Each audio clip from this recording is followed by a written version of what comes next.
course, more virtue signaling on Parliament Hill, courtesy of you-know-who. Yes, folks, Prime Minister Justin Trudeau, he was raising the pride flag. Probably he wasn't doing it. That might take too much toxic masculinity, but he was there for the raising of the pride flag. Only a week late, mind you. But anyways, let's see what Blackface had to say about his latest woke virtue signaling effort. Yeah. And with that, I'd like to invite our Prime Minister and Minister Marcy Ian to raise the pride flag, the moment we've all been patiently waiting for. Yes, all of us. So patient.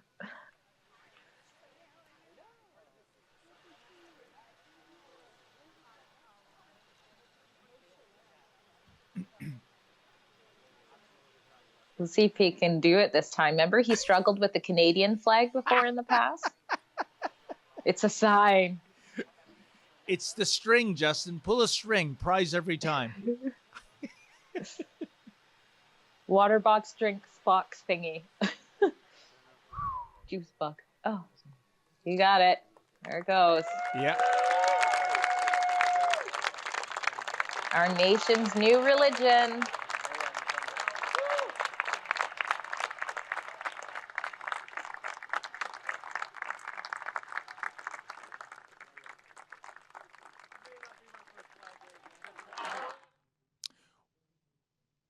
Well, Drea, let me weigh in, and then I want to get your opinion on what we just saw. First of all, I want to speak about is it called intersex, I think?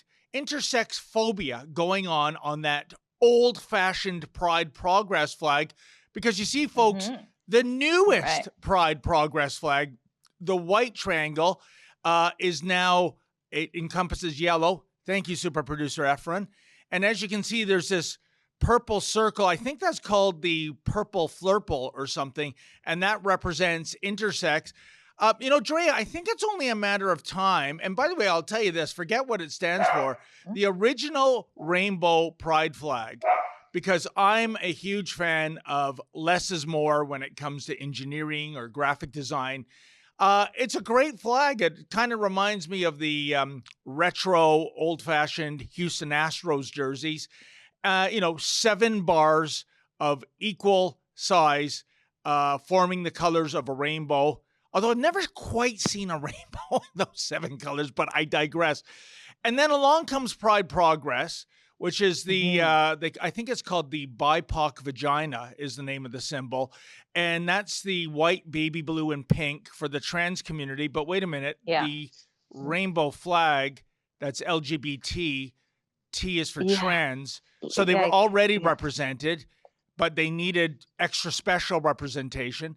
And then the brown and the black, that's for brown people and black people. Wait a minute. Racialized. Well, that's the thing. Racialized. Get the terminology correct. Okay. Yeah, well, I thought it was about sexual orientation, gender identification. And now since, I don't know, maybe last year, you've got the yellow with the purple flurple circle for the intersex people.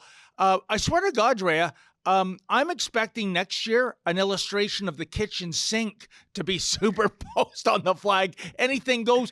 First of all, what do you have to say about the lack of sensitivity by our Prime Minister for not raising the current Pride Progress flag? Yeah, it's just another failure on his long list of failures. I mean, and why stop there? There are now people identifying as cats and vampires. So, I mean, the flag needs to be a lot bigger to incorporate that. But you're right. Why is there all of a sudden a stripe for, people of color to be on there? I think it's just that this is such a small group.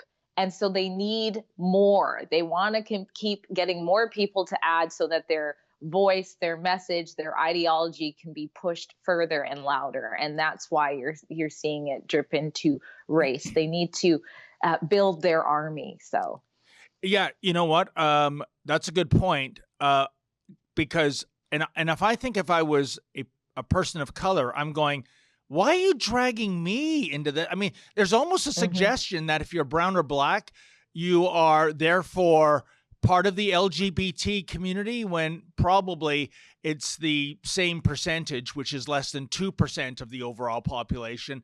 So I really want to get an understanding of who designed this to bring race into it.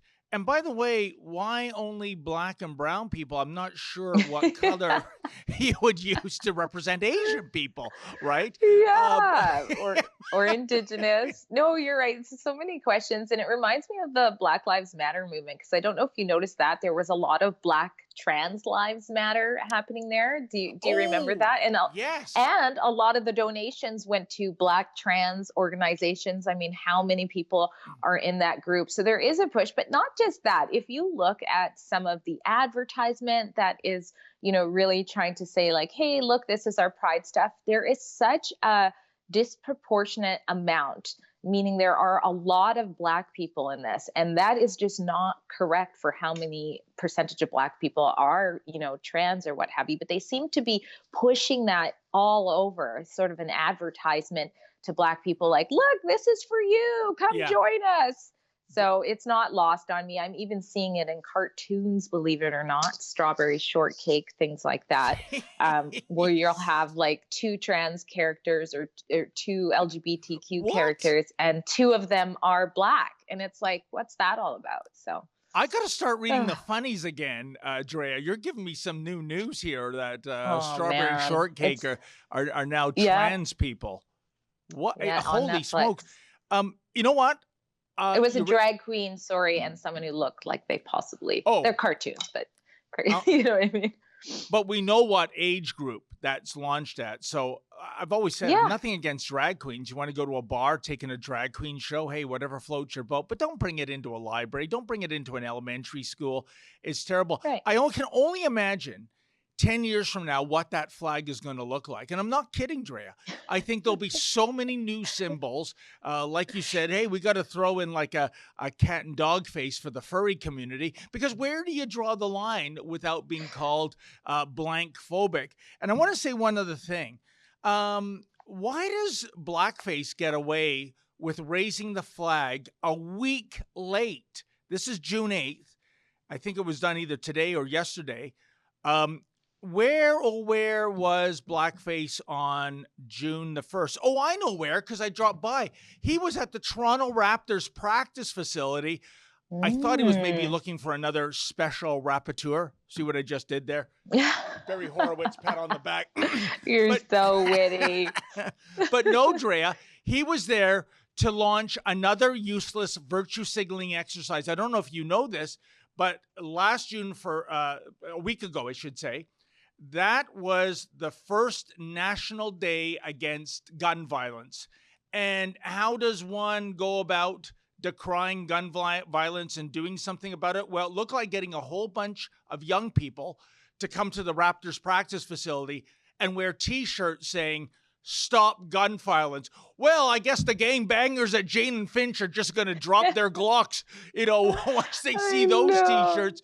And one other thing, once he declared this new National Day, not a holiday for anyone, even the silly servants in Ottawa, did blackface bugger off again to Tofino to go surfing? Kind of like what he did during another National Day 2 years ago. But, Drea,